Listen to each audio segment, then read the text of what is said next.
2014 का वर्ष था। इराक में दहशतगर्दों ने हाहाकार मचा रखा था। हर दिन लड़ाइयाँ, खून खराबा, बम ब्लास्ट या तो आम सी बात हो गई थी। ऐसे ही एक गांव पर इन दहशतगर्दों ने कब्जा जमा रखा था और वहां पर वे हर दिन कत्ले आम मचाते थे। इस गांव में अयूब अपने परिवार के साथ रहता था और यह कहानी इसी व्यक्ति की है। अयूब ने अपनी ज़िंदगी के सबसे भयानक 2 दिन इस दहशती माहौल में देखे जो पहले उसने कभी अपनी ज़िंदगी में नहीं देखा था। दहशतगर्दों द्वारा अयूब के इलाके में बॉम्ब फेंका गया।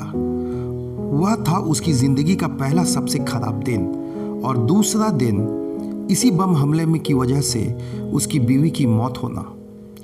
दहशतगर्दों ने गांव पर कब्जा जमा रखा था, इसलिए ना चाहते हुए भी अपने 2 जुड़वा बेटों के साथ 2 सालों तक अयूब को इसी गांव में रहना पड़ा।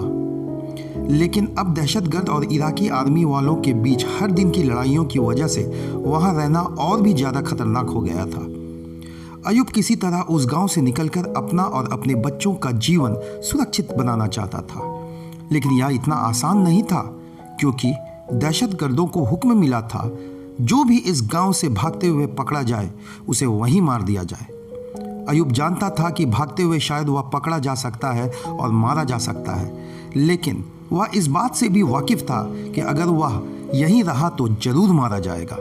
उसे अपनी जान की कोई फिक्र नहीं थी। फिक्र थी तो बस उसके 2 जुड़वा बच्चों की, जो अब उसके लिए दुनिया में सब कुछ थे।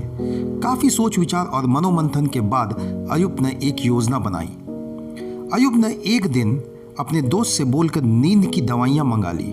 उसने अपने बच्चों को दूध में नींद की दवाइयाँ मिलाकर रात को उन्हें दूध पिला दिया और उनके सोने का इंतज़ार करने लगा। उसका प्लान था कि रात के अंधेरे में चुपके से बिना आवाज़ किए इस गांव से निकलकर सीधा इराकी आर्मी पहुंच जाए, इसलिए बच्चों को शांत रहना बहुत ज़रूरी था। बच्चों के सो जाने के बाद अयूब ने दोनों बच्चों को अपने कंधे पर लिया और चुपके से दबे पांव गांव से निकलने लगा। लेकिन बदनसीबी है कि उसका साथ छोड़ने का नाम नहीं ले रही थी।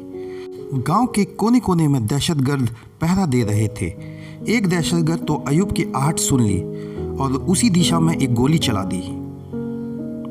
गोली सीधे एक बच्चे की पीठ को चीरते हुए आर पार हो गई और अयूब के कंधे पर जा लगी।